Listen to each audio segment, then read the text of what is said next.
So, my name is Vinay Ritwal. I am from Jharia and I have completed my schooling from Dinobli School, Digwadi. Okay? I myself am a CA final student and I have been teaching since last 5 years. Okay? So, तुम लोग को total 3 faculty पढ़ाएंगे हम मेरे हाथ में 2 subject है law and eco law के साथ सीए वाला बच्चा लोग का है बीसीआर जिसको हम लोग ग्रामर बोल सकते हैं ईमेल राइटिंग लेटर राइटिंग वगैरह वगैरह और सीएमए वाला का लॉ के साथ है एथिक्स छोटा सा चीज है एक चैप्टर है बहुत आसान इको में सीए का है बीसी के साथ में एंड सीएमए का है मैनेजमेंट ओके तो ये जो टोटल है वो मेरा चीज है मैथ्स तुम लोग को पढ़ाएंगे प्रमोद सर एंड अकाउंट्स पढ़ाएंगे रश्मि ठीक है क्लास को स्टार्ट करने से पहले हम लोग टोटली समझ लेते हैं कि हम लोग आने वाला लाइफ टाइम किस चीज के साथ डील करने वाले हैं तुम लोग जो भी कोर्स लेगा लाइफ टाइम तुम लोग को वो काम करना है और उसी से तुम लोग को पैसा मिलेगा तो कहीं ऐसा ना हो कि तुम लोग पैसा लगा दो डिग्री ले लो मेहनत कर लो फिर लगे कि नहीं हम सेटिस्फाइड नहीं इस काम को करने ठीक है तो सबसे पहले एक चार्टर्ड अकाउंटेंट या फिर एक कॉस्ट अकाउंटेंट करता क्या ठीक है बेसिकली देखा जाए तो ये ऑलमोस्ट 3 साल का कोर्स है लेकिन बहुत कम बच्चे ऐसे होते हैं जो एक बार में सब कुछ निकालें मुश्किल होता है तो एक चार्टर्ड अकाउंटेंट का बोलो या कॉस्ट अकाउंटेंट का बोलो दोनों अकाउंटिंग का काम तो करता ही करता है अकाउंटिंग ना 2 टाइप का होता है हम लोग आज तक जो सीखते हैं वो कौन सा अकाउंटिंग है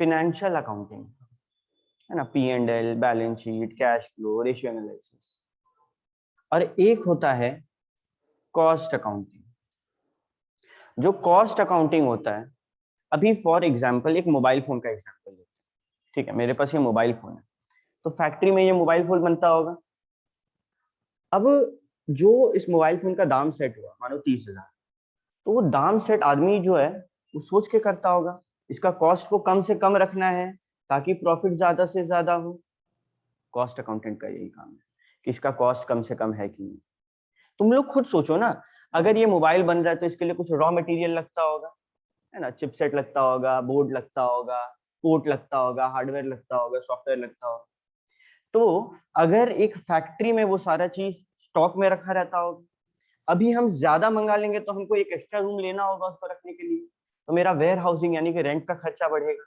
तो एक ऑप्टिमम नंबर होता है जिसमें तुम लोग को ये मंगाना होता है इनफैक्ट एक ऑप्टिमम डे होता है कि मेरा ऑर्डर 10 दिन के अंदर में आएगा तो 10 दिन में स्टॉक खत्म होने वाला है उनको पहले मंगाना होता है ये सब कुछ कॉस्ट अकाउंटेंट सीखता है भैया चार्टर्ड अकाउंटेंट क्या सीखता है financial state P&L balance sheet cash flow ये सब कुछ एक चार्टर्ड अकाउंटेंट घोल के पीता है उसका मेन काम क्या होता है भैया बेसिकली चार्टर्ड अकाउंटेंट जब अकाउंटिंग का काम करता है ना तो उसको इस चीज का ध्यान रखना है कि जितना भी फाइनेंशियल ट्रांजैक्शन हुआ है वो सही हुआ है ठीक है और दोनों पार्टी का मेन काम क्या है तुम लोग को क्या लगता है तुम लोग बैठ के अकाउंट्स बनाएगा ना ना बीकॉम जो कर रहा है वो लोग का काम है जो लोग बीकॉम करेगा ना वो लोग 9-10 हजार में ये सब काम करेगा तुम लोग का काम है इसको चेक करना आज अगर हम दिखाते हैं कि मेरे पास एक मशीनरी 3 लाख रुपए का तो जब एक चार्टर्ड अकाउंटेंट वहां पे जाएगा ना वो बोलेगा आप दिखाए आप 3 लाख का मशीन खरीदे हैं मेरे को रिसीट दिखाइए मेरे को मशीन दिखाइए ठीक है चेक कर रहा है और इस चेक को बोलते हैं ऑडिटिंग ऑडिटिंग मतलब चेक करना सिंपल वर्ड में कॉस्ट अकाउंटेंट क्या चेक करता है हम खर्चा पे खर्चा दिखा रहे हैं कॉस्ट अकाउंटेंट का काम है ये खर्चा क्यों हुआ इतना ज्यादा कैसे हो गया पिछले साल तो इतना हुआ था इतना में हो गया था आपका काम कहाँ आप वेस्ट कर रहे हो रॉ मटेरियल इस बार ज्यादा क्यों आया ये सब छोटा छोटा चीज कॉस्ट अकाउंटेंट का काम है ये हम एकदम कोर काम बोल बट क्या एक चार्टर्ड अकाउंटेंट एक कॉस्ट अकाउंटेंट पढ़ने के बाद सिर्फ ये 2 काम करेगा नहीं वो लोग टैक्सेशन का काम भी करता है दोनों सीए सीए में दोनों टैक्सेशन का काम भी कर सकता है टैक्सेशन टैक्स कितने टाइप के होते हैं एक होता है डायरेक्ट टैक्स जो हमारे इनकम पे लगता है किसी को आइडिया है कितना इनकम से ज्यादा पे टैक्स भरना पड़ता है 6 लाख नहीं 2.5 लाख अभी ये 6 लाख हुआ तुम सही बोला 6 लाख क्यों हुआ था क्योंकि कोविड के कारण लोगों का कमाई कम हुआ था तो सरकार रिलीफ दिया एक काम करो तुम लोग कम टैक्स में भी काम चला सकते हैं ठीक है 6 लाख के ऊपर होगा तभी टैक्स भरना 6 लाख तक को एग्जेम्प्ट कर और एक होता है आईडीटी जिसको अपन क्या बोलते हैं, इनडायरेक्ट टैक्स। इनडायरेक्ट टैक्स किस पे लगता है, गुड्स एंड सर्विसेज पे। जीएसटी का नाम तो सब सुना है, तो गुड्स एंड सर्विसेज पे लगता है। तुम लोग दोनों सीए सीए में तुम लोग इस चीज में बेस्ट होगा। कॉमर्स फील्ड में तुम लोग से ज्यादा टैक्सेशन कोई नहीं जानता। तुम लोग को इतना टैक्सेशन पढ़ना है, सेक्शंस है, उसके बाद क्या एग्जेम्पशन मिलता है, कैसे कब कितना टैक्स लगाना है, और इसी के साथ आता है हम लोग का स्किल का काम। तुमको क्या लगता है लोग टैक्स अपना सही इनकम पे भरते होंगे? हम लोग इतना पढ़ाई करेंगे, इतना मेहनत करेंगे, मानो किसी क्लाइंट का टैक्स आया 10 लाख, वो बोला सर बहुत ज्यादा इनकम दिख रहा है, तो हम लोग उसको कंसल्टेंसी सर्विस भी देते हैं कि एक काम करो, आप ये वाला शेयर मार्केट में पैसा लगा लो, आपका पैसा टैक्स कम पड़ेगा आपको, आप यहाँ पैसा इन्वेस्ट कर दो, आप ये परचेज कर लो, आप वो परचेज कर लो।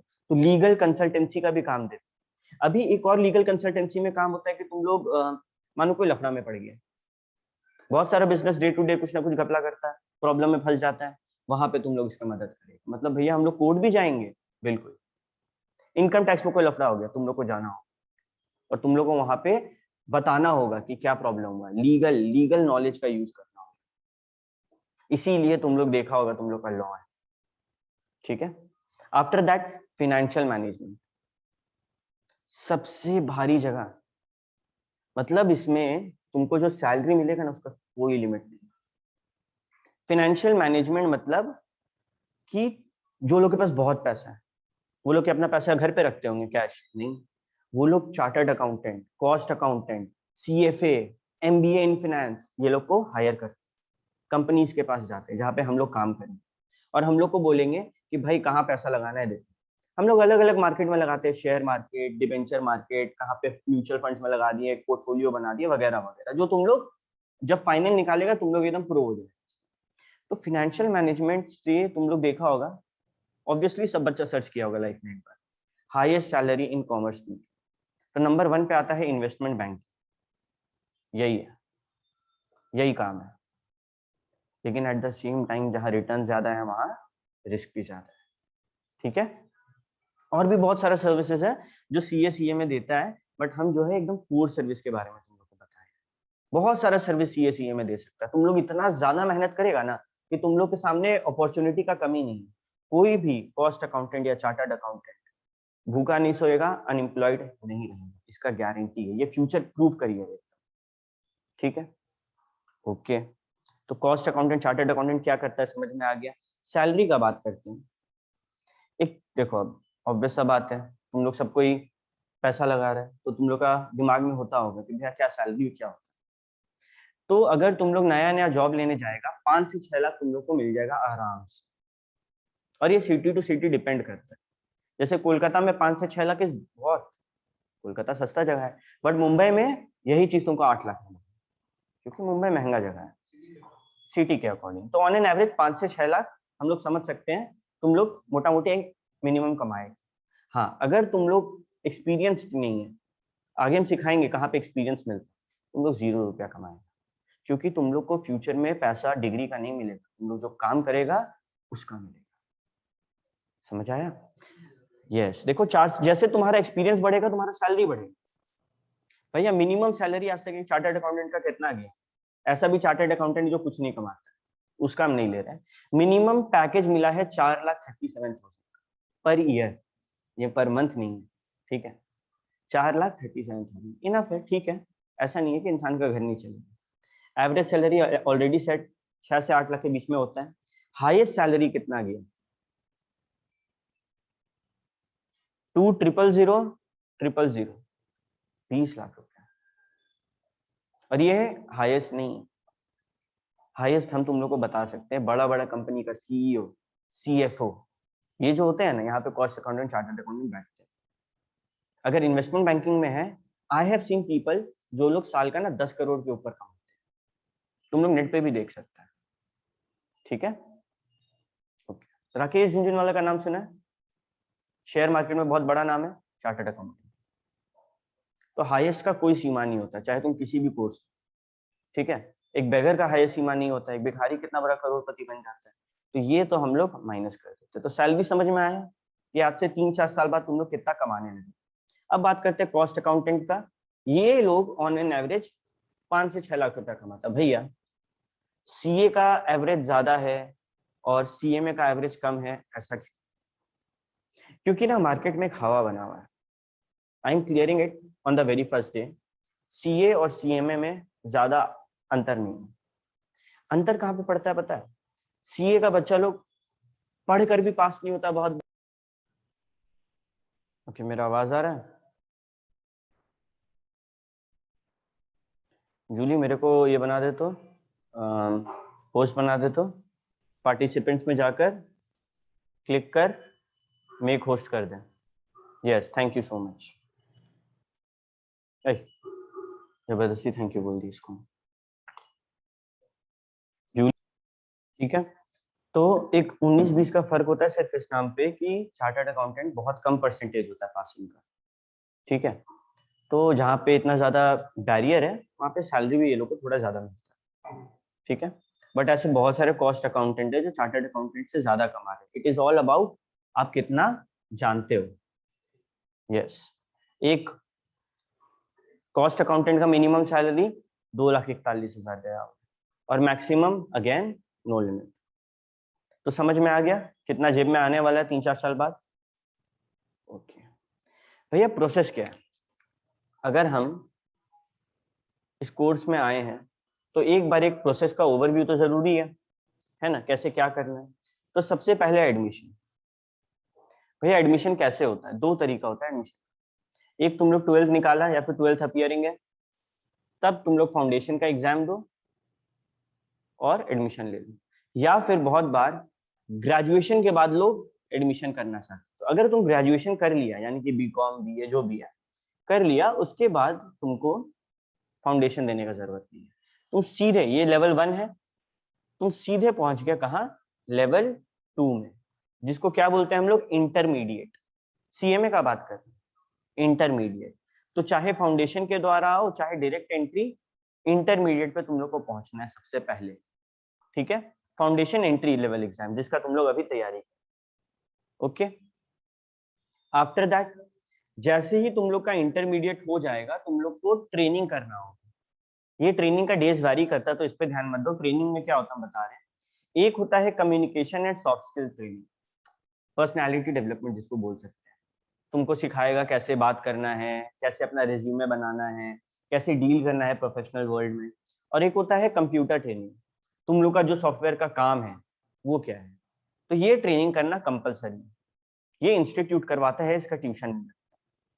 उसके बाद जैसे ही ट्रेनिंग करेगा उसके बाद तुम इंटर का एग्जाम दे सकता है। एग्जाम से पहले ट्रेनिंग करना पड़ेगा कॉस्ट अकाउंटेंसी में। इंटर निकाल लिया, यस यस यस यस, हाँ, मतलब वही महीना भर मोटा मोटी पर डे तुम्हारा 10 से 5 चलता, 5, 10 बजे से 5 बजे तक। उसके बाद इंटरमीडिएट निकाले, फाइनल कोर्स में आओ। अच्छा, फाइनल कोर्स में आने के बाद द मोस्ट इंपॉर्टेंट टॉपिक तुम्हारा आर्टिकलशिप। ठीक है, तुम्हारा इंडस्ट्रियल ओरिएंटेड ट्रेनिंग मोटा मोटी 3 साल का कंप्लीट करना है। लेकिन जैसे ही 15 मंथ कंप्लीट होगा तुम अपना फाइनल का एग्जाम दे सकते हो। मतलब मानो हम 1 जनवरी को स्टार्ट किए, जैसे ही 15 महीना हुआ, यानी कि दिसंबर जनवरी फरवरी मार्च, जैसे ही अगला साल का मार्च आया, हम एग्जाम देने के लिए वैलिड है। अब हम एग्जाम दे दिए, मेरा एग्जाम निकल गया, हम कॉस्ट अकाउंटेंट बन गए। बट ये वाला ट्रेनिंग तुमको पूरा करना होगा। 3 साल का जो पीरियड है, 36 महीना, उसके अंडर में काम करना होगा। वो जब तक साइन नहीं करेगा तुमको कोई जॉब नहीं देगा। सबसे बड़ा बात आता है, भैया हम कहीं पे काम कर रहे हैं 3 साल, हमको पॉकेट मनी भी नहीं देगा वो लोग। देगा, बिल्कुल देगा, जगह टू जगह डिपेंड करता है। कॉस्ट अकाउंटेंट का मिनिमम पॉकेट मनी होता है 8,000। धनबाद में थोड़ा कम है, 4,000 5,000 देता है, बट जनरली 8,000 कोलकाता वगैरह में मिलता है। ठीक है, उसके बाद फाइनल दो। जैसे ही फाइनल निकाले, ऊपर में 2 ट्रेनिंग किए थे, यहाँ पे भी वैसा ट्रेनिंग है। तुम लोग कहीं से भी, इसको आर्टिकलशिप बोलते हैं, इंटर्नशिप, तुम लोग कहीं से भी कर सकते हैं। यस, धनबाद से कॉस्ट अकाउंटेंट्स को हम बिल्कुल रिकमेंड नहीं करते ट्रेनिंग करने के लिए, क्योंकि कॉस्ट अकाउंटेंट का काम होता है बड़ा बड़ा फर्म जिसका 200 करोड़ का टर्न हो। धनबाद में किस फर्म का 200 करोड़ का टर्न हो? तो बड़ा बड़ा फर्म धनबाद में नहीं है, Kolkata is the nearest place जहाँ पे तुम लोग जा सकते हो। यस, ठीक है। तो ये पूरा ढांचा है सीएमए का। सीए जो है ना, उसका भी देखो सेम है, फाउंडेशन के द्वारा आ सकता है, डायरेक्ट एंट्री के द्वारा आ सकता है। फाउंडेशन निकाल लिया, गुड। उसके बाद क्या, इंटरमीडिएट, सेम जो तुम लोग का ट्रेनिंग होता है वो करना होगा। ट्रेनिंग के बाद तुम लोग 3 साल का आर्टिकलशिप कर सकता है। अंतर सिर्फ इतना है कि यहाँ पे ऊपर में क्या था, 15 महीना बाद तुम फाइनल दे सकते हैं, यहाँ पे तुम 2.5 साल बाद फाइनल। ठीक है, 2.5 साल बाद फाइनल। और ये बहुत बड़ा डील होता है मेरे से। इंसान का जिंदगी पलट जाता है 2.5 साल। 15 महीना तो चलो ठीक है, पर 2.5 साल is a very big period. तो सीए का यहाँ पे एक थोड़ा दिक्कत होता है कि बच्चा लोग का पढ़ने का फ्लो टूट जाता है, लाइफ में ऐसा कुछ इंसिडेंट हो जाता है कि अब वो नहीं रहा। तो यहाँ पे थोड़ा तुम लोग को सावधानी बरतना होगी सीए वाला बच्चा। और सबसे बड़ा बात, सीए में दोनों में तुम लोग सुबह 10 बजे ऑफिस जाएगा, शाम में 6 बजे आएगा नॉर्मली। जब ऑफिस आवर्स होगा ना, मतलब जब टैक्सेशन का रिटर्न का डेट फाइल पास आ गया, तब तुम लोग को वो लोग 10-10, 12-12 बजे तक रोक के रखेंगे। प्लस सिर्फ ऑफिस नहीं जाना है ये 3 साल और 15 महीना, साथ में क्लासेस भी करना है। सुबह एक क्लास 3 घंटा का और शाम में एक क्लास 3 घंटा का, डेली 2 क्लास करते हुए आगे बढ़ना हो। तो इजी तो बिल्कुल भी नहीं है। हम पहले ही वार्निंग दे रहे हैं, जो लोग कमजोर दिल वाला है मत घुसो। हम बहुत लोग को देखे हैं इस कोर्स में घुस जाता है जोश जोश में, मेरा दोस्त जा रहा है हम भी कर लेते। ठीक है, उसके बाद इंटर तक पहुंच जाता है, इंटर में फोन करके रोता है कि भैया क्या हो रहा है, कुछ समझ में नहीं आ रहा है, डर लग रहा है, क्या होगा। तो अगर लाइफ में मेहनत नहीं करना है, कम पैसा 20,000 25,000 महीना में तुम लोग खुश है, तो फिर छोड़ दो, कोई दिक्कत नहीं है, ये कोर्स मत करो। ये कोर्स सिर्फ उसी के लिए है जो बड़ा एम कर, जिसको बड़ा पैसा कमाना है, बड़ा प्रोफेशनल लाइफ जीना। ठीक है, सेम है। उसके बाद तुम 3 साल का ट्रेनिंग किया, 2.5 साल बाद तुम फाइनल का एग्जाम दो। एग्जाम देने के बाद तुम अपना आराम से वही 2 ट्रेनिंग करो, तुम्हारा सीए फाइनल। ठीक है, तो कोर्स समझ में आ गया कि आने वाला 3-4 साल तुम लोग को क्या करना है, एक बेसिक ओवरव्यू मिल गया। ओके, एग्जाम हो गया फाइनल का, उसके बाद तुम लोग को नौकरी मिलेगा सीधे। एग्जाम फाइनल का तो 2.5 साल में आप दे सकते हैं। 2.5 साल में दे सकते हैं। मानो हम एग्जाम दिए, अब अगला दिन फिर वापस जॉब पे आओ, 6 महीने जो बाकी है 3 साल का पूरा। सेम विद सीए में 15 महीना बाद एग्जाम दिया, अगला दिन जॉब पे आओ और बाकी टाइम पूरा। नहीं निकला तो तुमको छुट्टी देगा वो लोग से बात करना होगा कि हमको 3 महीना का छुट्टी चाहिए एग्जाम से पहले, और वो लोग देता है। बट वो 3 महीना फिर बाद में मेकअप होगा। हम्म, तुम कॉस्ट अकाउंटेंट बन के काम करोगे उसके बाद कोई एग्जाम नहीं है, तुम कॉस्ट अकाउंटेंट बन के अपना 3 साल पूरा किए, वो लोग एक पेपर में साइन किया, नौकरी जहां भी जाओगे मिल जाएगी। और आर्टिकलशिप में हम तुम लोग को एक बात बताना चाहते हैं। जैसे तुम लोग कॉमर्स कर रहा था तो हर कोई सोच रहा होगा डीयू में जाएंगे, जेवियर में जाएंगे, एसआरसीसी में जाएंगे। होता है, स्टार्टिंग में सोच लेते हैं, बाद में रियलिटी हिट करता है कि कितना ही जन 95% के ऊपर लाए। ऊपर से अगर जनरल है तो फिर खेल खत्म। ठीक है, बट यहाँ पे जनरल ओबीसी एसटी कुछ नहीं, कोई फर्क नहीं पड़ता। अगर तुम मिनिस्टर का भी बेटा है ना, पीयूष गोयल का नाम सुना है तुम लोग? वो सीए पीयूष गोयल है, उसके पापा मम्मी विधायक थे अपने एरिया के, फिर भी वो सीए किए और सीए में ऑल इंडिया रैंक लाए, तब फिर जाके वो मिनिस्टर थे। तो तुम भले ही मिनिस्टर का बेटा हो, कोई पैरवी यहाँ पे काम नहीं है। क्लियर कर लो इस चीज को दिमाग, कॉलेज नहीं है। ठीक है, हाँ, सबसे इंपॉर्टेंट बात आर्टिकलशिप में बिग 4 करके कॉन्सेप्ट। जैसे तुम लोग का एसआरसीसी था नजर में 11-12, तुम लोग को बिग 4 अपने नजर में रखना है। बिग 4 क्या होता है? इंडिया के टॉप 4 बड़े कंपनीज, डिलॉयट, केपीएमजी, पीडब्ल्यूसी, ई&वाई, ये 4 कंपनीज हैं जो इंडिया में नंबर 1 पर है, मतलब टॉप 4 है। अगर ये 4 में तुम लोग आर्टिकलशिप कर रहा है ना, तुम लोग का जिंदगी सेटल है, तुम लोग को सोचना नहीं। एक तो आर्टिकलशिप में जो सीए को 2500 मिलता है धनबाद में, यही 4 कंपनी में अगर तुम करेगा तुमको 15,000 स्टार्टिंग होगा, और थर्ड ईयर में 25,000 तक पहुंच जाए।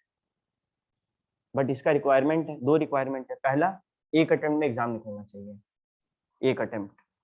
और दूसरा, अगर तुम्हारा कोई मानो बड़ा पार्टनर से लिंक है तो वहां पे पैरवी लगवा सकते हैं कि तुमको वो लोग आर्टिकलशिप के लिए रख लें। ठीक है, तो भैया यहाँ तक तो एकदम क्लियर है। अभी हम जानना चाहते हैं कि हम लोग का टोटल इन्वेस्टमेंट कितना है, रिटर्न आप बता दिए, सैलरी मिलेगा, इन्वेस्टमेंट कितना रुपया लगेगा। देखो इन्वेस्टमेंट दो तौर पे होगा, एक तुम्हारा कुछ टाइम इन्वेस्ट करना होगा, दूसरा कुछ पैसा इन्वेस्ट करना होगा। ठीक है, पहले पैसा का बात करते हैं, सबसे इंपॉर्टेंट। 3 लाख में पूरा कोर्स हो जाएगा।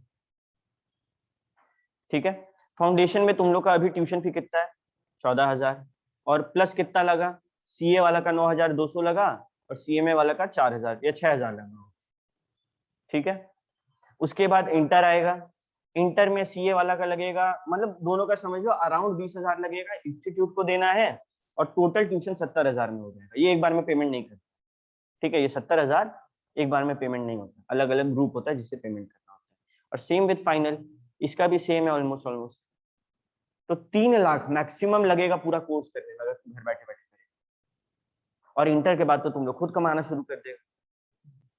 ठीक है, तो भैया एक बात बताइए आप, ये पैसा तो बड़ा कम लग रहा है इसमें, इतना कम में कोई भी कोर्स होता है? एमबीए का पता है कितना लगता है? 10 लाख, 15 लाख, 25 लाख ऐसे करके।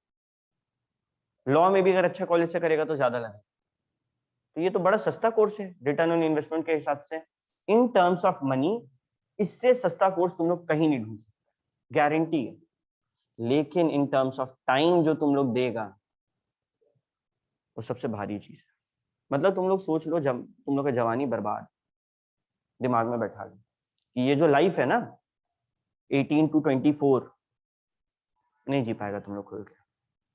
ऐसा नहीं है कि एकदम ज्यादा मतलब संन्यास बन गए, लेकिन एग्जाम से 2-3 महीना पहले कंसिस्टेंट स्टडी करना होगा। कंसिस्टेंट स्टडी मतलब मिनिमम 10 घंटा का स्टडी 3 महीना पहले से। और सबसे बड़ा बात, तुम लोग का एग्जाम कब होता है? जून और दिसंबर, या फिर मई और नवंबर। दिवाली कब आता है? नवंबर में। चार्टर्ड अकाउंटेंट स्टूडेंटों के साथ क्या होता है पता है? आज दिवाली है, कल एग्जाम। ऐसा बहुत बार हुआ। ठीक है, तो तुम लोग का सिर्फ दिवाली नहीं, बर्थडे, घर में अगर शादी है, बहुत कुछ बर्बाद होने वाला है, लेकिन सब वर्थ है। जिस दिन तुम लोग को ये डिग्री मिल जाएगा ना, जैसे कैसे साइंस का बच्चा लोग डॉक्टर वाला अपना गाड़ी में डॉक्टर लगा सकता है, तुम लोग भी अपना गाड़ी में अपना स्टैंप लगा सकते हैं सी और सीएमए का।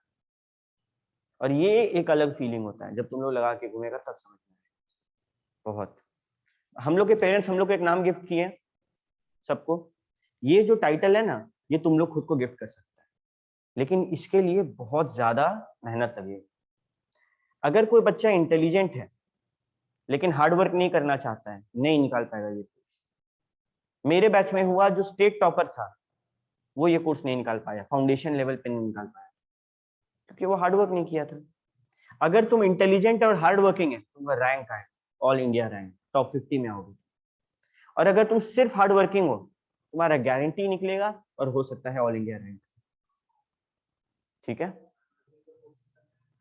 बिल्कुल ऑल इंडिया रैंक लाने के लिए तुम लोग को देखो, फाउंडेशन पे नहीं होता ऑल इंडिया रैंक, इंटर और फाइनल में होता है। तो दोनों ग्रुप साथ में देना होगा, 2 ग्रुप होते हैं, एक ग्रुप में होता है 4 सब्जेक्ट, तो टोटल कितना हुआ, 8 सब्जेक्ट साथ में देना। और मेरा भरोसा रखो, ये 8 सब्जेक्ट साथ में देना बहुत बड़ा डील होता है। तुम्हारे सामने समंदर है जो तुमको खुद में समाना है, इतना सारा डिटेल, इतना सारा कुछ याद करने का तुम लोग सोच भी नहीं सकता। फाउंडेशन 10% भी नहीं है जो तुम लोग के आगे आने वाला उसके लिए। हम डरा नहीं रहे, हम फैक्ट्स अभी रखते हैं ताकि सोच समझ के अपना वक्त और पैसा दोनों लगाओ। ठीक है, okay. Return on investment, pride मिलेगा, है कि नहीं? तुम लोगों को क्या लगता है, तुम लोग का सारा दोस्त लोग ये कोर्स में आया होगा?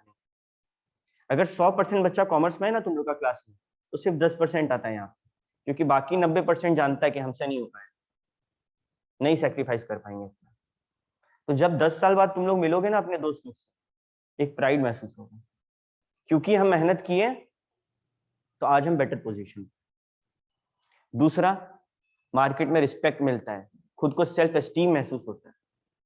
ठीक है, तुम लोग जब कभी कोई शादी या फंक्शन में जाओगे, तुम लोग को अपने डिफरेंस समझ में आएगा, तुम लोग को ट्रीट करने का तरीका अलग होगा। और सेम एज के जो तुम्हारे लोग हैं, जो लोग कुछ और कोर्स करके आलतू फालतू से नौकरी कर रहे हैं, उनको अलग तरीके से ट्रीट किया जाए। फ्यूचर प्रूफ करियर है। कोविड में सब बंद था, ये लोगों का काम बंद नहीं था, वर्क फ्रॉम होम चल रहा था, अभी भी लोग घर पे बैठ के काम कर रहे हैं दिन दिन भर।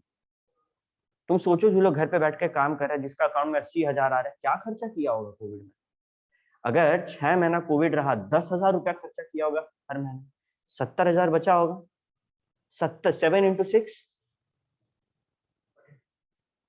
4,20,000 रुपया 6 महीना में वो लोग सेव किया। और क्योंकि तुम लोग फिनेंशियल मैनेजमेंट जानता है, तुम लोग इन्वेस्ट भी कर सकता है और उस 4,20,000 को ना जाने कितना बना सकता है। तो एकदम फ्यूचर प्रूफ करियर है। ये नहीं सोचना कि अगर कल को कुछ हो गया तो क्या, नहीं। अगर मतलब बोलते हैं ना, पूरा दुनिया में बर्बादी भी छा जाएगा, वॉर भी होगा ना, तब भी तुम लोग का काम ऑन होगा। क्यों? स्टॉक मार्केट ऑन रहता है अगर तुम उस लाइन में हो। अकाउंटिंग होगा, क्यों? क्योंकि बिजनेसेस हो रहे हैं। टैक्सेशन होगा, क्यों? क्योंकि वो तो भरा जाएगा, सरकार को पैसा चाहिए। तो फ्यूचर प्रूफ करियर है बॉस। पैसा तो बहुत है, कोई और कोर्स में नहीं है इतना कॉमर्स फील्ड में जितना ये लोग तुमको दे रहा है। हाँ, एक एक्चुरियल साइंस है जिसमें है। एक्चुरियल साइंस क्या? पूरा मैथ्स। आगे हम लोग जब पढ़ाई करेंगे तब तुम लोग को बताएंगे एक्चुरियल साइंस में क्या होता है, थोड़ा सा झलक है। और प्रोफेशनल लाइफस्टाइल, जो लाइफस्टाइल अभी है वैसा नहीं रहेगा। जो हम लोग मूवीज में देखते हैं ना कि हाथ में सूटकेस लेके मस्त कोट वोट पहन के हम लोग निकले हैं, हम लोग का अपना केबिन है, वो लाइफस्टाइल ये करियर तुमको दे सकता है। ठीक है, तो क्लियर हो गया रिटर्न ऑन इन्वेस्टमेंट क्या है। अब भैया इंडिया में तो समझ में आ रहा है, बट कल को हर किसी का मन है फॉरेन जाके काम करने का। क्या फॉरेन में हम लोग का प्रोस्पेक्ट है? Australia, Canada, Singapore, England, UAE और बहुत सारा कंट्री है। हम तो टॉप कंट्रीज का नाम लिए जहाँ पे तुम लोग का डिमांड। और सबसे सोचने वाला बात क्या है पता है? सिर्फ तुम लोग यहाँ पे काम कर सकता है इंडिया का आदमी। यहाँ पे इस कोर्स का इतना ज्यादा क्रेज नहीं है क्योंकि थोड़ा टफ होता है। भैया अमेरिका, वहां जाने के लिए एक सीपीए होता है। अगर कॉस्ट अकाउंटेंसी और चार्टर्ड अकाउंटेंसी तुम लोग निकाल लिया तो सीपीए का कुछ पेपर एग्जाम्प्ट होगा, 2-4 पेपर दो, तुम सीपीए करो और अमेरिका में जॉब दो। समझ आ रहा है? तो फॉरेन प्रोस्पेक्ट भी है, तुम लोग दूसरा देश भी जाके जॉब कर सकता है। और हम खुद रिकमेंड करते हैं कि दूसरा देश जाओ और दुनिया देखो। हम ये नहीं बोल रहे दूसरा देश में सेटल हो जाओ, सेटल तो अपना इंडिया में होना चाहिए, बट एक्सपीरियंस करो कि दूसरा देश में काम कैसे होता है, वो लोग का क्या अलग है तरीका, वो लोग का लाइफ स्टाइल है। ठीक है, ओके। अब सवाल उठता है कि चलिए भैया यहाँ तक तो समझ में आया, हम यहीं पे ट्यूशन क्यों पढ़ें? और भी ऐसा तो नहीं मिलेंगे, बहुत सारे इंस्टीट्यूट हैं, ज्यादा इंस्टीट्यूट नहीं है धनबाद। ठीक है, बट ऑनलाइन, अब अगर हम अपने नजर से देखें, मेरा कंपटीशन तो ऑनलाइन वाले लोगों से। और ऑनलाइन में हम खुद बोल रहे हैं बहुत भयानक भयानक टीचर, बहुत भयानक भयानक। तो फिर भी हमारे से क्यों है? सबसे पहला हम लोग ऑनलाइन ऑफलाइन क्लासेस देते हैं। ठीक है, ऑनलाइन ऑफलाइन मतलब जो बच्चे धनबाद के हैं उनको ऑफलाइन आना कंपलसरी है। अगर उनको ऑनलाइन करना है, पेरेंट्स से बात कराना होगा, सिग्नेचर लेना होगा, सिंपल रूल है। हम घर बैठ के पढ़ने नहीं देंगे। कभी कदार हो गया, तबियत बहुत ज्यादा खराब है तो अलाउ कर देंगे, बट ऐसे ऑफलाइन करो, वो बहुत बेटर है। ठीक है, यस। फिर जो क्लासेस तुम्हारा मिस होता है, आज अगर क्लास मिस हो रहा है पहले ही मैसेज कर दो हमको कि भाई आज का क्लास मिस हो गया। वो हम रिकॉर्ड करके रखते हैं, यूट्यूब पे अपलोड कर देंगे, तुम लोग घर बैठ के देख सकते हो। तो बैकअप मिल गया। ऐसा नहीं कि क्लास छूट गया तो वेट करना है कि महीना खत्म होगा फिर वो क्लास मिलेगा, नहीं। अगला, पर्सनल गाइडेंस। अभी पर्सनल गाइडेंस में सारे टीचर्स जो हैं, बाकी दोनों टीचर्स, वो लोग तुमको क्लास के बाद 1 घंटा 2 घंटा दे सकते हैं। I am available for you 24/7। अगर तुम लोग किसी स्टूडेंट को जानता होगा जो पहले पढ़ा हुआ है, उससे पूछ सकते हैं। तुम लोग अगर मेरे को जब भी व्हाट्सएप करेगा, हम जैसे ऑनलाइन आएंगे तुम्हारा रिप्लाई दे देंगे। ठीक है, तो तुम लोग को बिल्कुल टेंशन नहीं लेना है। कहीं पे भी फंस रहा है, मानो कुछ नहीं समझ आया, फोटो खींच के भेजो, तुम लोग को उसका रिप्लाई मिल गया। तो पर्सनल गाइडेंस मिल जाएगा यहाँ पे हम लोग से। मॉक टेस्ट, अभी जो बच्चा लोग देने वाला एग्जाम, उनका मॉक टेस्ट चल रहा है। मॉक टेस्ट क्या होता है? तुम लोग एग्जाम में बैठेगा, उससे पहले एग्जाम वाला फील। ठीक है, और कैसे लिखना है, क्या लिखना है, सब ट्रेनिंग यहाँ पे होता है। फैकल्टी एक्सपीरियंस्ड है, अपना एक्सपीरियंस हम खुद बता दिए 5 साल। रश्मि मैम का एक्सपीरियंस को 15 साल से पढ़ा है। धनबाद का सबसे पहला कोचिंग सेंटर CA-CMA का मैम ने खोला। ठीक है, वो खुद एक चार्टर्ड अकाउंटेंट है। प्रमोद सर, जो लोग झरिया वाले एरिया में रहते होंगे वो लोग जानते होंगे, वो भी बहुत पुराने टीचर है। वो खुद मैथ्स में बहुत साल से पढ़ा रहे हैं। झरिया में एक स्कूल है ISL, वहां पे भी वो पढ़ा रहे हैं। तो जो फैकल्टी वो पूरा एक्सपीरियंस है, टेंशन नहीं है। फी स्ट्रक्चर सबसे मिनिमम है धनबाद में यहाँ। अगर तुम लोग कोई भी ट्यूशन जाएगा वो 15,000 के ऊपर रखता है। हम लोग को जैसे पता चला कि कंपटीटर का दाम 15 है, हम लोग 1,000 कम रखते हैं, 14,000। तो फीस स्ट्रक्चर मिनिमम। और लास्ट में इंस्टीट्यूट अपडेट्स देता है, मतलब लॉ में ना चेंजेस आता है टाइम टू टाइम, वो चेंजेस से भी हम लोग तुमको रूबरू करा देते हैं। तो ये रीजन है कि तुम लोग यह चूज कर सकते हो। और ये रीजन है कि हम पहले डेमो क्लास देते हैं ताकि तुम लोग आराम से समझ लो, सोच समझ के डिसीजन, क्योंकि ये जो पैसा है ये तुम लोग के पेरेंट्स मेहनत से कमा, तो वेस्ट नहीं होना चाहिए। ठीक है, पूरा ज्ञान मिल गया। किसी को कोई डाउट, मन में कोई शंका? ऑनलाइन वाला बच्चा लोग डाउट नहीं है तो यो मैसेज करो, YO यो। टोटल 5 बच्चे ऑनलाइन में, आदिल, अंकिता, चिन्मय, जूली, रिंकी, सब कुछ क्लियर है तो यो मैसेज करो।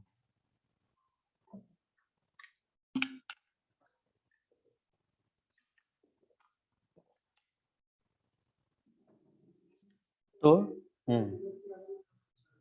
रेगुलर क्लासेस जब सब बच्चा का फर्स्ट इंस्टॉलमेंट आ जाएगा तब हम लोग स्टार्ट करते हैं, मोटा मोटी नेक्स्ट वीक के एंड में या फिर उसके अगले वीक से। तो उसका बैकअप देंगे, तुमको क्या टेंशन है ना, जो भी क्लास छूटेगा सबका बैकअप मिलेगा, और बैकअप में जो डाउट होगा उसके लिए हम। ठीक है, और कोई डाउट नहीं? कुछ भी डाउट है पूछ लो, क्लियर कर लो मन में। ठीक है, एक डाउट तुम लोगों के मन में आता होगा कि भैया सीए इंटर दिए मान, या फिर सीए में इंटर दिए, निकाल लिए, फाइनल निकल नहीं रहा है। होता है ऐसा, सीए में तो बहुत ज्यादा होता है कि फाइनल नहीं निकलता है, 4 अटेम्प्ट हो गया, 5 अटेम्प्ट हो गया, 6 अटेम्प्ट हो गया, नहीं निकला। तो भैया क्या सैलरी उतना ही रहेगा? ऑब्वियसली नहीं, कम रहेगा। बट जब तुम सीए इंटर वगैरह निकाल लिया ना, तो तुम लोग आज बहुत सारा कोर्स है, एसीसीए, सीपीए, ये सब में जब जाएगा, मानो 10 पेपर है तो 4 पेपर तुमको देना ही नहीं है, 6 पेपर देना है, तो वहां तुम लोग आराम से सेटल हो सकता है। नहीं तो फिर एमबीए, तुम लोग एमबीए भी कर सकता है। अगर कोई नॉर्मल बच्चा बीकॉम ऑनर्स करके एमबीए कर रहा है, और तुम लोग BCom honours plus chartered accountancy या कॉस्ट अकाउंटेंसी का इंटर प्लस एमबीए, 3 चीज के साथ जाकर तो ज्यादा इज्जत किसको मिलेगा? तुम लोग। तो ऐसा नहीं है कि इंटर के बाद अगर नहीं निकला तो फंस जाएगा, नहीं कमा लेगा, कोई दिक्कत नहीं है। बस वो जो रिस्पेक्ट प्राइड है वहां पे थोड़ा दिक्कत हो जाता है, वो नहीं मिलेगा उतना। वो तो उसी को मिलेगा जिसके पास वो 2-3 लेटर है, सीए और सीए में। क्या सीए सीए में साथ में हो सकता है? बिल्कुल, लोग करते हैं सीए सीए में, सीएस भी लोग साथ में करते थे, अब बहुत ज्यादा अलग। तो किसी का मन में है कि हम सीए सीए में साथ में लेके जाना चाहते हैं आगे, और जो एग्जाम जल्दी निकलेगा उसमें फिर हम कंटिन्यू करना चाहते हैं।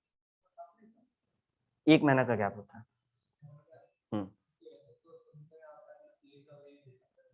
नहीं, इस बार दिसंबर में, जनरली 1 महीने का गैप होता है। इस बार सीएमए का कब है? 2 जनवरी। हाँ, और सीए का अभी है 13 दिसंबर से। तो गैप रखता है ये लोग अक्सर, करते ही है। मेरी एक स्टूडेंट थी, she was from Patna, Patna से वो यहाँ पे पढ़ी, वो साइंस से आई थी, और वो दोनों ग्रुप एक बार, दोनों सीएससी में एक बार में निकाले। तो करते ही है लोग।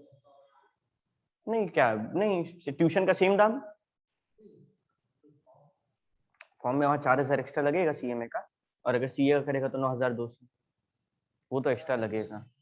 6, सॉरी, हाँ, पिछले बार 4 था इसी। ठीक है, और सर ग्रेजुएशन भी साथ में कर सकते हैं ना?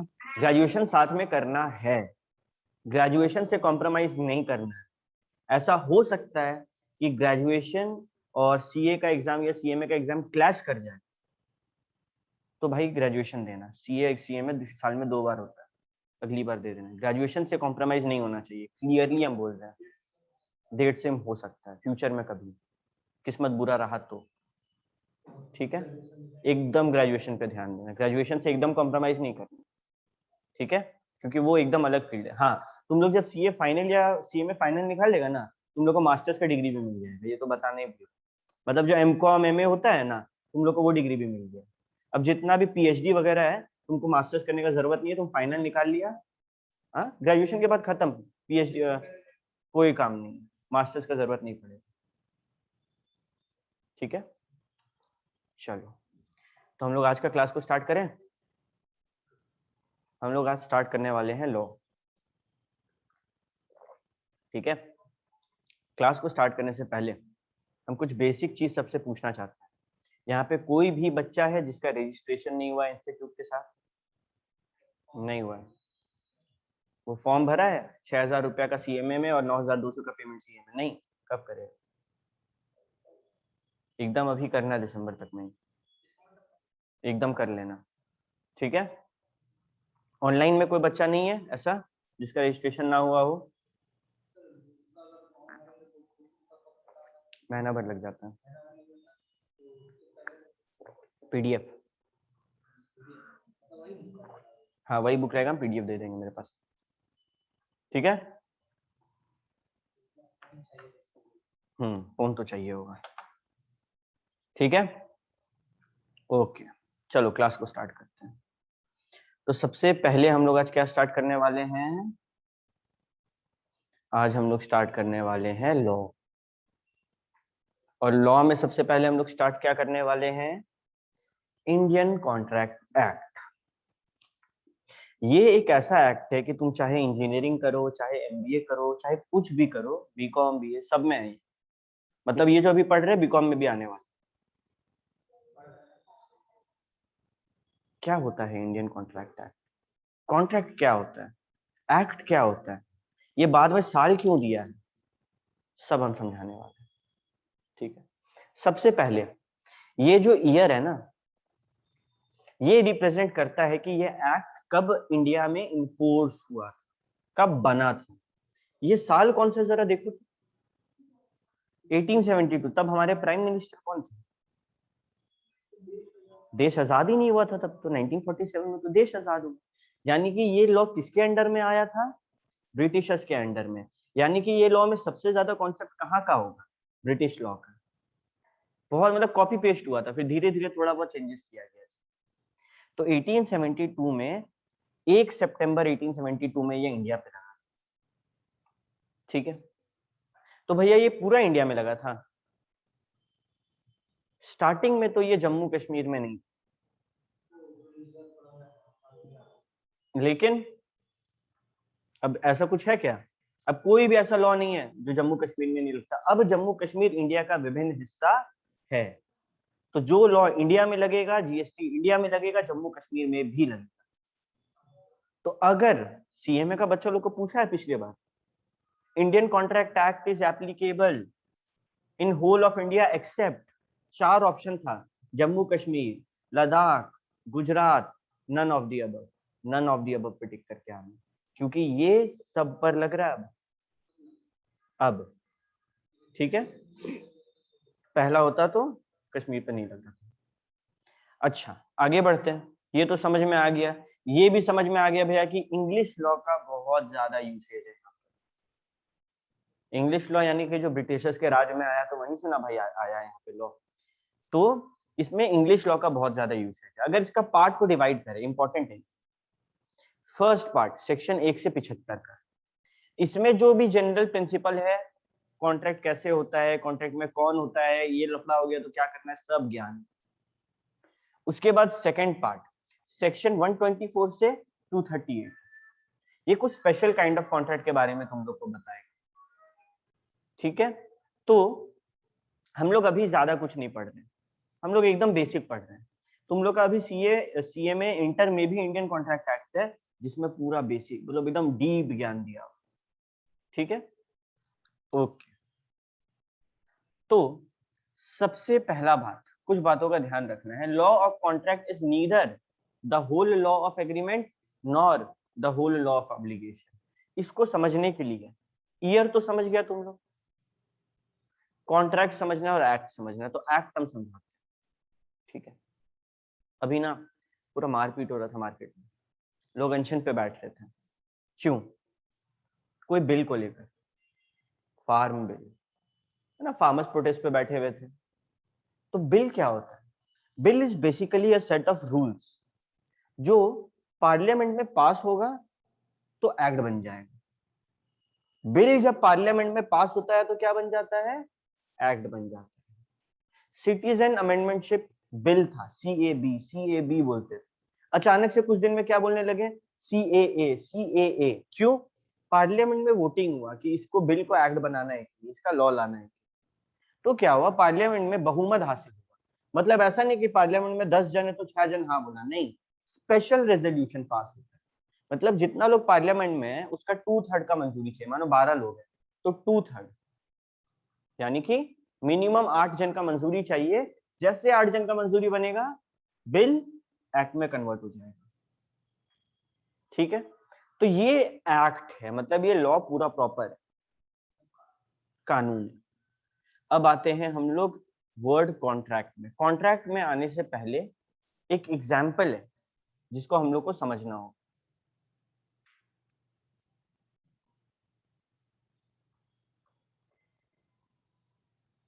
ये है बंटी और ये है बबली। बंटी के पास एक फोन है और बंटी बोल रहा है कि हम ये फोन बबली को बेचना चाहते हैं। सबसे पहले बंटी क्या किया, बोला हम ये फोन बबली को बेचना चाहते हैं। इसको अगर हम लोग इंग्लिश में बोलेंगे तो ये क्या है, एक वर्ड में बताओ तो कोई। अग्रीमेंट में तो एक वर्ड आता है अग्री, जिसका मतलब है मंजूरी। बबली मंजूरी नहीं दी है, अभी तो बंटी पूछ रहा है क्या तुम मेरा फोन खरीदोगी। Yes, offer. ऑफर बोलते हैं इसको, या फिर प्रपोजल। एक प्रपोजल रखा गया, क्या तुम मेरा फोन खरीदोगी। अब बबली के हाथ में ऑप्शन, वो या तो हाँ बोल सकती है या तो ना बोल सकती है। अगर वो हाँ बोलेगी तो ऑफर क्या हो गया, इसी को बोलते हैं एक्सेप्टेंस। ऑफर को एक्सेप्ट कर ली, एक्सेप्टेंस हो गया। ऑफर व्हेन एक्सेप्टेड क्या बनता है, हम तुम लोग को बोले कि हम तुम लोग को पढ़ाएंगे, तुम लोग एक्सेप्टेंस दे दिया, अब हम लोग के बीच में वादा हो गया। क्या हो गया, प्रॉमिस। ठीक है, प्रॉमिस हो गया है। क्लियर है। तो पहले इस 3 वर्ड को हम लोग अच्छे से समझते हैं कि लॉ में कैसे। अभी देखो लॉ में क्या करता है, लॉ में ना जैसे हम लोग का किताब है तो हम लोग का पूरा किताब एक मतलब एक बार शुरू होता है तो चलते जाता है क्या, चैप्टर्स होता है, पार्ट्स होता है ना। वैसे ही लॉ में, लॉ में भी पार्ट्स होता है, सेक्शंस होता है, शेड्यूल्स होता है। Schedule 3 of companies act 2013 balance sheet बनाया था, equity, liability, share holder fund, reserve and surplus, यही लॉ है। एक एक चीज तुम लोग पढ़ने वाला अभी, समझ रहे हैं। तो सेक्शंस होता है, सेक्शन को बोला कैसे जाता है। अभी क्लास में हम बार बार पूरा सेक्शन को नहीं बोलेंगे क्योंकि टाइम लगेगा और तुम लोग भी बेकार में लोड लेने लगेगा। तो हम बोलते हैं 2 का ए, 2 का बी, 2 का सी। बट क्या तुम लोग प्रोफेशनल वर्ल्ड में 2 का ए बोलेगा, एक प्रेजेंटेशन दे रहा होगा तो नहीं, तुम लोग बोलेगा सेक्शन 2 सब सेक्शन ए। बहुत बार होता है सेक्शन 2 सब सेक्शन ए, बहुत बार होता है सेक्शन 2 क्लॉज ए। अभी ये जो है ना सब सेक्शन बोलो या फिर क्लॉज बोलो, इसको लेके मार्केट में अलग अलग कॉन्सेप्ट होता है। बट एक ऐसा कॉन्सेप्ट है जो वाइडली एक्सेप्टेड है, जो अक्सर लोग समझते हैं। क्या है वो कॉन्सेप्ट भैया, कि अगर मानो कोई 2 सेक्शन लिंक्ड है, 2 सेक्शन में कोई रिश्ता है, मतलब हम बता रहे हैं कि प्रॉमिस होना चाहिए और प्रॉमिस में ये बात का ध्यान रखना है, तो हम लोग बोलते हैं सेक्शन 2 सब section A, sub section B, sub section C. बहुत बार होता है जैसे सेक्शन 4 का ए का 1, तो सेक्शन 4 सब सेक्शन ए सब सब सेक्शन 1। और हाँ, और बहुत बार कोई लिंक नहीं है, जैसे अभी डेफिनेशन, इसमें और इसमें कोई लिंक होगा नहीं भैया, डेफिनेशन तो सबका पर्सनल होता है, तब बोलते हैं क्या, क्लॉज। जब कोई लिंक प्रेजेंट ना हो तो यहाँ पे क्या बोलेंगे, 2 का ए को section 2 clause A, section 2 clause B. अगर यही कोई लिंक होता तो सब section A sub section B. क्या क्लियर है यहाँ पे, सेक्शन कैसे बोलते, क्लियर हो गया ना। ठीक है, तो मेरा बेइज्जती मत कराना कहीं पर 2 का ए 2 का बी बोल के। ठीक है, कोई भी ज्यादा तेज बने उसको समझा देना कि सब सेक्शन और क्लॉज क्या होता है। बोले कि ये नहीं होता है तो बोलना सबसे ज्यादा वाइडली एक्सेप्टेड थ्योरी यही है। आप सर्च कर, ठीक है, ओके। तो सबसे पहले क्या बात किया था हम लोग, क्या किया था बंटी, क्या तुम मेरा फोन खरीदोगे, ऑफर किया था, प्रपोजल दिया था। तो इसका डेफिनेशन क्या है इंग्लिश में देखो। अभी हम एक चीज का तुम लोग को डिस्क्लेमर देना चाहते हैं, 90% ऑफ द स्टूडेंट लॉ से डरता है। तुम लोग ना जो फाउंडेशन का अकाउंट्स इको मैथ में पढ़ा 60 to 70% सेम है, अभी 30% नया है और क्वेश्चंस नया है।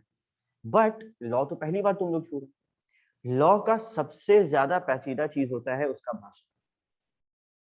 और ये जो हम नोट्स बनाए हैं इसका पीडीएफ तुम लोग को हम भेजेंगे, तुम लोग जब पढ़ेगा तो ये भाषा ना बुक का भाषा से अलग है, क्योंकि ये थोड़ा सिंप्लीफाइड है। तो यहाँ पे तो सिंप्लीफाइड है, किताब में थोड़ा और टफ लगे। तो भाषा पकड़ना सीखो, साथ में मेरा क्लास में बोलो ताकि रिवीजन होते जाए। जितना बार बोलेगा उतना ज्यादा दिमाग में रहेगा। अगर तुम लोग ऐसा सोच रहे हैं कि हम घर जाएंगे आज 500 बार इस ऑफर का डेफिनेशन को पढ़ लेंगे, हमको जिंदगी भर याद रहेगा, नहीं, तुम लोग भूलोगे आज नहीं तो 2 साल बाद भूलोगे। तो क्या करते हैं, कैसे याद रखते हैं, रिवाइज करके। आज पढ़ा, हफ्ता 2 हफ्ता बाद एक बार फिर से ये पेज खोल लिया, सारा डेफिनेशन पढ़ लिया, याद हो गया वापस। जिस चीज को आज याद करने में 10 मिनट लगा है, अगली बार पढ़ेगा 7 मिनट में होगा, उसकी अगली बार 5 मिनट में होगा। एक टाइम आएगा, खोले, रीड किए, याद आ गया। तो repetition is the secret in law to succeed, and words should be same. Words के साथ हेर फेर मत करना, ये प्रोफेशनल भाषा है, लीगल भाषा, ठीक है। चलो प्रपोजल का डेफिनेशन देखो, हम लोग कितना इजीली समझे कि भैया एक पार्टी है, दूसरा पार्टी को ऑफर करते हैं। ये लोग कैसे बोलते हैं, when one person, Bunty, signifies to another, यानी दूसरा को दिखला रहा है, जता रहा है, हिज विलिंगनेस, कि मेरा मन है कि हम तुमको अपना फोन बेचें, ठीक है। टू डू और to abstain from doing anything, to do example दिए ना, मेरा मन है तुमको फोन बेचे, और to abstain from doing anything. Abstain मतलब रुकना, रोकना। बहुत बार ना ऑफर किया जाता है कि तुम ऐसा मत कर। आज मान मेरा एक मोमोज का दुकान है सिटी सेंटर, मेरे बगल में एक और आदमी आया मोमोज का दुकान लगा, तो ऑफर करेंगे हम कि भाई ले पैसा ले, थोड़ा कहीं और लगा। पुराना मूवीज देखा होगा तुम लोग, पुराना मूवीज में कैसे हीरोइन का पापा बोलता है ब्लैंक चेक दे, हम ऑफर करते हैं जितना भरना है भरो, मेरी बेटी से शादी मत कर। तो एब्सटेन कर रहा है बेटी से शादी करने के लिए, एब्सटेन फ्रॉम डूइंग एनीथिंग, ये भी ऑफर है। इसको भी लॉ बोलता है कि तुम किसी को कुछ करने से रोक सकता है, ये भी ऑफर कहलाता है। अच्छा, अगर बंटी बबली को बोला कि क्या तुम मेरा फोन खरीदोगी, तो बंटी मन में क्या बोल रहा होगा, हाँ बोले, मंजूरी दे दे, हाँ बोल दे। कभी भी एक ऐसा सिनेरियो उठा के बता दो कि हम ऑफर किए हैं और मन में बोल रहे आगे वाला ना बोले,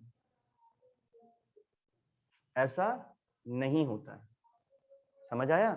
अगर कभी भी ऑफर कर रहे हैं तो क्या व्यू होता है कि आगे वाला का एसेंट मिले उस एक्ट को या फिर एब्सटिनेंस को। एक्ट मतलब फोन खरीदो, एब्सटिनेंस मतलब ये काम मत करो, मोमोज का ठेला कहीं और लगाओ।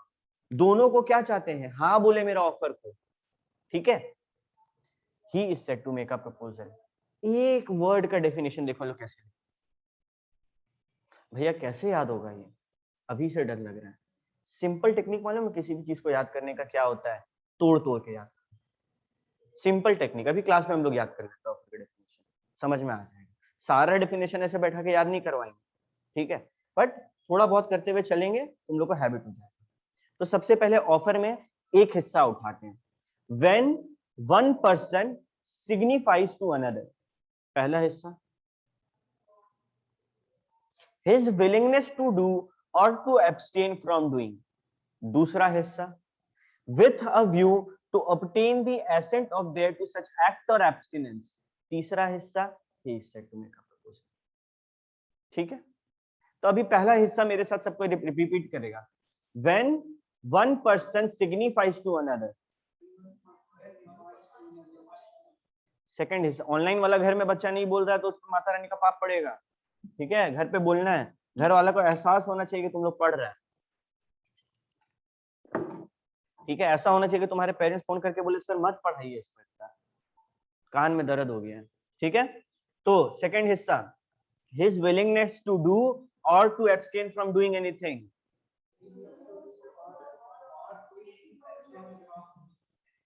with a view to obtain the assent of their to such act or abstinence, he is said to make a proposal. लेकिन मजा नहीं आया तुम लोग, ऐसे धीरे धीरे बोलेगा तो नहीं चलेगा, थोड़ा अच्छा से बोलो, है ना। एक और बार, when one person signifies to another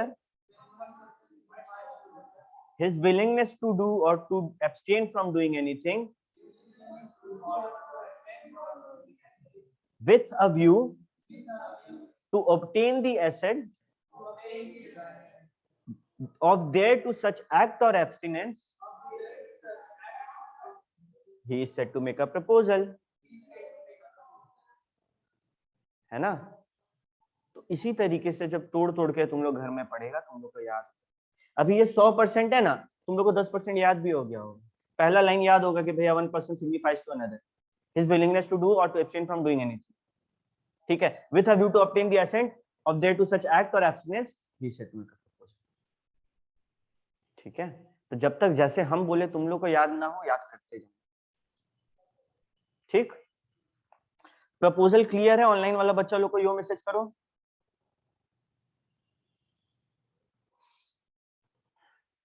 अच्छा, एक बात हम समझा देते हैं ऑनलाइन वाला बच्चा लोग को कि अगर हम कोई सवाल पूछे, तुम लोग जवाब नहीं दिया, हम तुम लोग को निकाल देंगे क्लास, और फिर वो पूरा क्लास तुम लोग एडमिट नहीं हो सकता। ऐसा नहीं है हम नहीं करेंगे, एक बार निकाल देते फिर जूम एडमिट नहीं लेने देता उस आईडी में, ठीक है।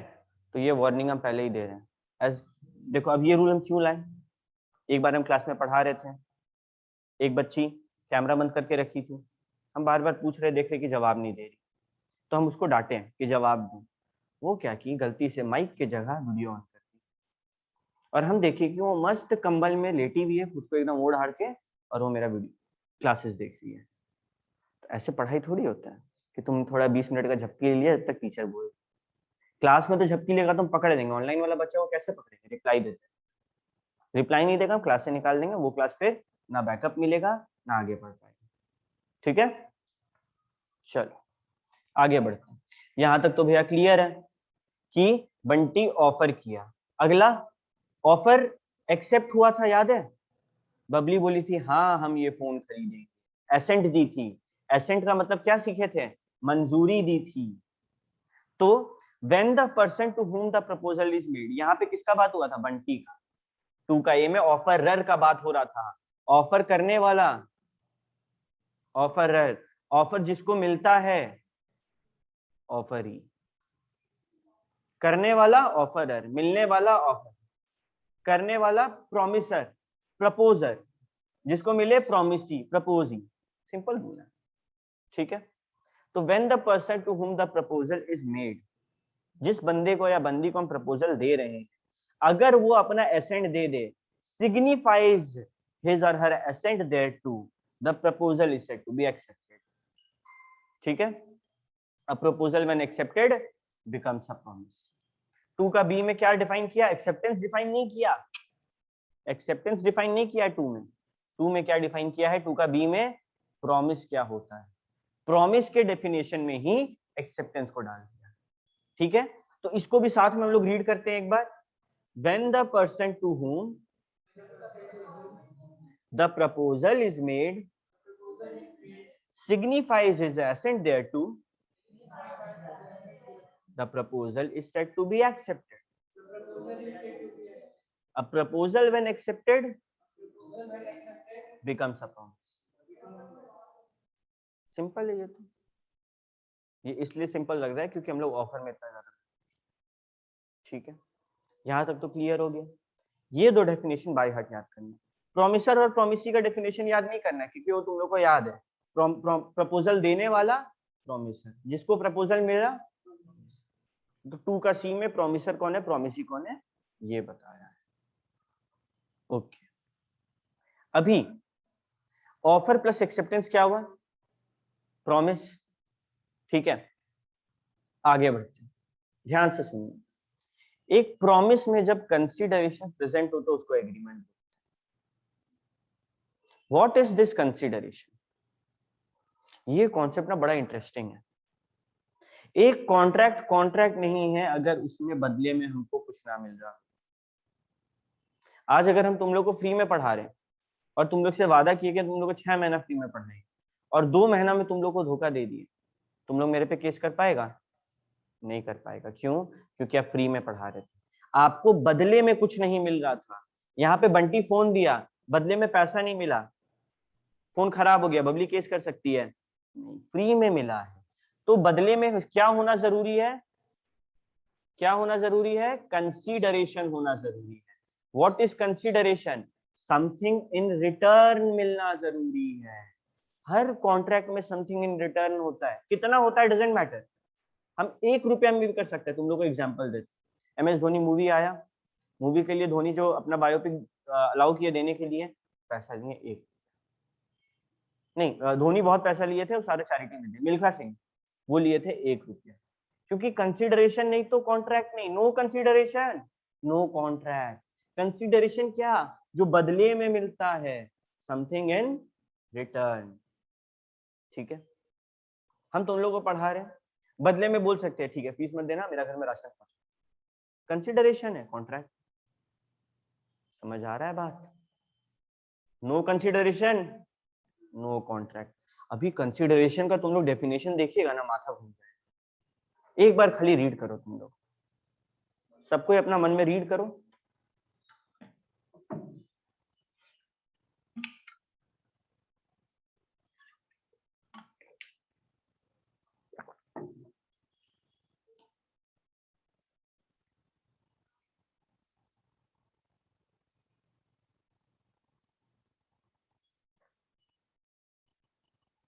ऊपर से पार हुआ, दिल में घबराहट हो रहा है, क्या है ये, कैसे याद होगा? हम तुम लोग को ना 5 मिनट लेंगे खाली, और ये वाला डेफिनेशन तुम लोग बोलेगा इससे आसान तो कोई डेफिनेशन नहीं हो सकता। काल पढ़ा है सबको अपना स्कूल में, व्याकरण में। टेंसेस इंग्लिश में बोले तो पास्ट, प्रेजेंट, फ्यूचर, भूतकाल, वर्तमान काल, भविष्य काल, इसमें उसी का इस्तेमाल किया गया है। That's it. एक ही चीज को अलग अलग टेंस में लिखा है। देखो, when at the desire of the promisor. अरे आज हम पढ़ा रहे तुम लोग को, हम प्रोमिसर तुम लोग प्रोमिसी। कौन बताता है फीस, हम बताते हैं या तुम लोग बताते? Promisor. At the desire of the promisor होगा कंसीडरेशन, कि उसको बदले में क्या चाहिए, ये तो पता है। द प्रोमिसी और any other person has done और देखो, द प्रोमिसी और एनी अदर पर्सन, हो सकता है फीस तुम लोग दे, हो सकता है तुम्हारे पेरेंट्स दे, हो सकता है कोई थर्ड पार्टी आके दे, मेरे को फीस मिलने से मतलब।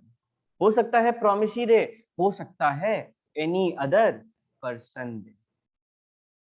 ठीक है, यहां तक क्लियर है? अभी गेम शुरू होता है। हैज डन और एब्सटेन फ्रॉम डूइंग।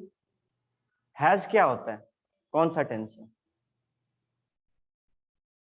ऑनलाइन वाला बच्चा लोग भी बोल सकता है, शांति से बैठा। हैज कौन सा टेंस हुआ? Past tense. देखो एक बात हम तुमको समझा देते हैं, मेरा क्लास में ना ये कॉन्सेप्ट बिल्कुल मत रखना कि अगर बोल दिया गलत हुआ तो क्या। ठीक है, यहाँ तुम लोग 100 गलती कर लो, हमको दिक्कत नहीं है, एग्जाम में एक भी गलती नहीं होना चाहिए। हम तो बोलते कि जवाब दो और गलत दो, कोई दिक्कत नहीं। क्या होगा, थोड़ा देर हंसेगा, 2 सेकंड 3 सेकंड हंसेगा बच्चा, सब हंस लिया तुम्हारे बहाने, क्या दिक्कत? लेकिन जवाब दो। बहुत जन का मन में था पास्ट, लेकिन बोलने में डर रहा था कि अगर गलत हुआ तो क्या हो। कुछ हुआ? कुछ नहीं। ठीक है, तो हैज डन और एब्सटेन फ्रॉम डूइंग क्या हुआ? पास्ट। प्रेजेंट डज और abstains from doing. Future promises to do or abstain from doing। ये 3 लाइन एक ही चीज है। क्या बोल रहे हैं कि at the desire of the promisor, promisor के मर्जी से प्रोमिसी या कोई और बंदा पहले कोई काम किया था, आज कोई काम कर रहा है, या फ्यूचर में कोई काम करेगा। कंसिडरेशन में भी पास्ट, प्रेजेंट और फ्यूचर। पुराना काम मानो तुम पहले पेमेंट दे दिया, जैसे आज हमारे क्लास में पप्पू नाम का लड़का, वो पहले पेमेंट दे दिया था, हम उसको आज सर्विस दे रहे हैं, कंसिडरेशन माना जाएगा? हाँ माना जाएगा। कोई बच्चा है जो अभी तुरंत बोला भाई लीजिए पैसा आपको, कंसिडरेशन माना जाएगा? माना जाएगा। तुम लोग फ्यूचर में पैसा देगा, कंसिडरेशन माना जाएगा? माना जाएगा। लॉ क्लियर कर रहा है, लॉ को ना हर चीज क्लियरली बोलना होता है, नहीं तो लोग क्या करते हैं, लूप होल निकालते। Law Harshad Mehta loop hole निकाल के उसका फायदा उठाया, ऐसा बहुत लोग हैं जो लूप होल निकाल के फायदा उठाए। ठीक है, तो एकदम क्रिस्पली बोल दिया कि पहले दिया हो, अभी दे रहा है या फ्यूचर में दे, कंसिडरेशन है। अच्छा, इसके बाद हैज डन और एब्सटेन्ड फ्रॉम डूइंग। एब्सटेन का मतलब हम लोग क्या सीखे ऊपर में, नहीं करना, यहां ठेला मत लगाओ, मेरी बेटी से शादी मत करो, एब्सटेन कर रहा है, रोका जा रहा है। तो कंसिडरेशन में भी हो सकता है कि हम किसी चीज को रोकें। फॉर एग्जाम्पल हम तुमको पढ़ा रहे हैं, बदले में हम बोल दिए कि एक काम करो, तुम्हारे जो डैड एक मल्टीप्लेक्स खोलने वाले हैं, विलेजेस को हटा के वो मत खुलवाओ, ये भी कंसिडरेशन है। तो या तो किया हो या फिर करने से रोका गया हो, पहले, आज या कल, उसको कंसिडरेशन लिया जाए। समथिंग सच एक्ट और एब्सटिनेंस और promise is called a consideration. कितना आसान है ये, अब रीड करो, देखो सब क्लियर है। ऑनलाइन वाला बच्चा लोग रीड करके यो मैसेज।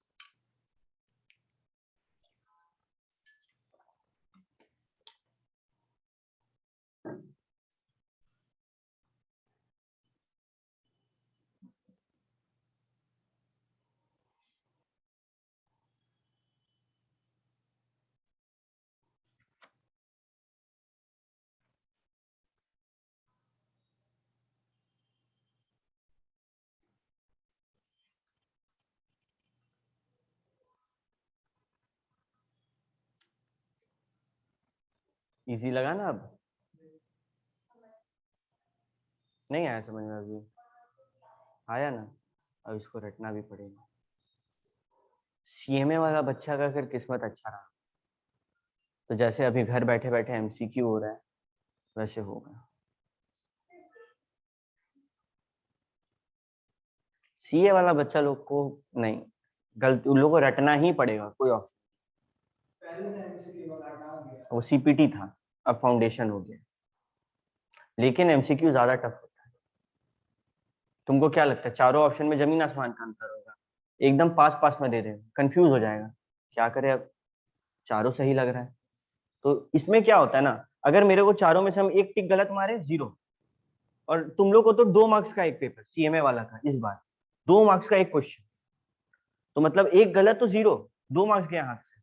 और सीए में क्या है कि नहीं आ रहा है, कुछ कुछ तो याद होगा उससे रिलेटेड। अगर 5 मार्क्स का है, आधा पेज लिखेंगे, 1 मार्क्स तो मिलेगा, तो ये फायदा हो जाता है सीए। ठीक है, लेकिन सीए में फिर 5 में 5 लाने में हालत खराब हो जाएगी, इम्पॉसिबल। सीए वाला में बहुत, मतलब हमको तो, मेरे नजर में तो कोई ऐसा बच्चा नहीं है जो 100 में 100 लाया होगा। एक बार आया था बहुत पहले एक बच्चा को, नहीं, लॉ में मार्क्स कैसे देगा? लॉ तो कुछ ना कुछ तो गलत करोगे ना, वो लोग का आंसर तुमसे जब मैच होगा तो ऐसा थोड़ी है कि तुम पूरा किताब रट के लिख सकते हो। डेफिनेशंस के साथ खेल नहीं कर सकते हैं, बाकी आंसर खुद से लिखो। डेफिनेशन जो है एज इट इज लिखना होगा, रटना होगा, आंसर खुद से लिखो, कोई दिक्कत नहीं। हाँ ठीक है, मानो डेफिनेशन भी पूरा याद नहीं है तो खुद से लिख सकते हैं, जहां 5 में 5 मिल रहा था वहां 5 में 3 मिले, ये हो जाता है। ठीक है, ओके। इको बीसीके में 100 में 100 आ सकता है, लेकिन लॉ में नहीं आएगा, पॉसिबल ही नहीं है किसी भी बच्चा को। एमसीक्यू वाला का नहीं बोल रहे हैं, जिनका ऑनलाइन है, सीए वाला का बोल रहे हैं। क्यों? क्योंकि वर्ड टू वर्ड मैच करना पॉसिबल नहीं। ठीक है, तो ऐसा मत सोचना कि हम 100 में 100 लाएंगे, ये सोचना हमको अपना बेस्ट देना है, हमको एक एक चीज अच्छे से याद करके रिटेन करना। ठीक है, ओके। तो पहला 4 डेफिनेशन क्लियर, एक बार फिर से देखते हैं ना। टू का ये क्या था? Proposal, offer. ठीक है, टू का B promise, proposal when accepted becomes a promise. Two का सी, भैया प्रॉमिसर और प्रॉमिसी कौन कौन है? टू का डी कंसीडरेशन। और एग्रीमेंट क्या होता है? टू का ई में एग्रीमेंट के बारे में बताया कि an agreement is every promise or every set of promises forming consideration for each. सबसे मस्त ठंडा डेफिनेशन है क्या? Every promise and every set of promises forming consideration for each other. अरे यही तो बोल रहा है, यही तो बोल रहा है, every promise and every set of promises forming consideration for each other is an agreement. कितना आसान है ये। टू का किसमें है? ई में। भैया क्या हम लोग को सारा सेक्शन याद करना है? देखो हम ये अज्यूम करके चल रहे हैं कि सीएमए वाला का रिटर्न में होगा, जो भी होगा तुम लोग को मार्च अप्रैल तक पता चलेगा। हम लोग तो एकदम अपना रिटर्न वाला तैयारी करके भागते हैं, ठीक है। सेक्शन एग्जाम में चमकाना पड़ता है। तुम लोग के साथ मानो और 1 लाख बच्चा है जो एग्जाम देने वाला, ठीक है। तो तुम वहां पे जब तक सेक्शन तुमको पता नहीं है, तुम शो ऑफ नहीं करेगा, तो कैसे मार्क्स मिलेंगे? मतलब एक टीचर है, सबको 5 में 3 बैठाते जा रहे, फिर आया तेरा पेपर जिसमें सेक्शन भी, सारा का सेक्शन नहीं लिख सकते। अरे अगर मानो 100 सेक्शन लिखना है पेपर में, 10 तो लिखोगे, 10% तो लिख सकता है कम से कम। तो जहां सबको 5 में 3 मिला है, तुमको 5 में 4, 4.5। तो सेक्शन से हम लोग का एक इमेज बनता है। कंपलसरी बिल्कुल नहीं है, तेज मत बनना कि क्या टीचर को क्या पता चलने आ रहा है कुछ भी लिख, बिल्कुल भी नहीं, ठीक है। याद करो और आराम से लिखो। याद इजी है। सबसे पहले क्या हुआ था भैया? ऑफर हुआ था 2 का, फिर क्या हुआ था? एक्सेप्टेंस हुआ था। जैसे ही एक्सेप्ट होता है प्रॉमिस होता है 2 का भी। 2 पार्टी के बारे में बताया, अगला 2 का सी। फिर क्या बताया है भैया? कंसिडरेशन क्या होता है? 2 का डी। और कंसिडरेशन जहां पे हो, प्रॉमिस जहां पे हो, एग्रीमेंट का जन्म होता है 2 का, ठीक है। अब आते हैं सीधे 2 का एच में। What is a contract? सबके हाथ में 5 उंगलियां, एनीबॉडी जिसके पास 4, 6 हो एक हाथ में? कोई नहीं है ना, ठीक है। 5 उंगली में हम लोग याद कर सकते हैं। An agreement enforceable by law, हो गया एग्रीमेंट का डेफिनेशन। क्या? कॉन्ट्रैक्ट का an agreement enforceable by law. देखो अगर एक एग्रीमेंट हुआ है, उसको लॉ का आशीर्वाद मिला है, तभी उसको कॉन्ट्रैक्ट। और ये ना बहुत भारी चीज है, बहुत भारी चीज है। मेरे वर्ड को ध्यान से सुनना। Every contract is an agreement, but every agreement is not a contract. Her contract को कॉन्ट्रैक्ट बनने के लिए इस स्टेज से पार होना होगा। लेकिन जरूरी है क्या कि हम इस स्टेज में तो कॉन्ट्रैक्ट बनेंगे ही बनेंगे?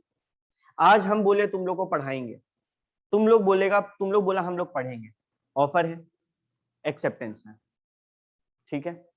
प्रॉमिस बन गया, ऑफर एक्सेप्टेंस है। तो बदले में कंसीडरेशन में हम तुम लोग से मांगे कि बगल में एसबीआई का बैंक है, इसको लूट के सारा कर सकते, और तुम लोग रेडी है ये कंसीडरेशन देने के लिए। तो भैया एग्रीमेंट भी हो गया, promise plus consideration is equal to agreement. लेकिन क्या अगर हम तुम लोग को पढ़ाएं और तुम लोग लूट के नहीं लाया बैंक, तुम लोग पे केस कर पाएंगे? कंसीडरेशन लॉ आशीर्वाद नहीं देगा, लॉ इन्फोर्स नहीं करेगा, कोर्ट में हम तुम पे केस नहीं कर सकते, तो क्या ये कॉन्ट्रैक्ट बन पाएगा? और एग्जांपल भैया, हम तुम लोग से वादा किए हम तुम लोग को सिर्फ ऑफलाइन पढ़ाएंगे, कभी ऑनलाइन नहीं पढ़ाएंगे। हम आज ही बोल दे रहे पढ़ाते टाइम, हो सकता है कभी कभी हम क्लासेस ऑनलाइन, ठीक है। बट अगर हम ये वादा कर ले हम हमेशा ऑफलाइन पढ़ाएंगे, और कल को मोदी जी लगा दे लॉकडाउन, जो लगने वाला है, ठीक है, और तुम लोग चाहो कि मेरे ऊपर केस करो, कर पाएगा कि भैया हमको ऑफलाइन नहीं पढ़ा रहे? लॉ आशीर्वाद नहीं देगा। क्यों? क्योंकि भैया कंट्री में एक ऐसा टेम्पररी लॉ आया हुआ जिसको हम लोग को फॉलो करना है। अगर हम लोग घर से निकल के ऑफलाइन क्लास करने आएंगे, वो वायोलेट होगा, और लॉ ये चीज अलाउ नहीं करेगा।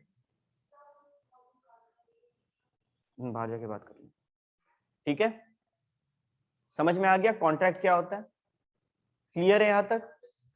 ओके, तो आज के लिए अपन यहाँ पे रुकते, ठीक है। अभी क्लास को छोड़ना मत, रुको।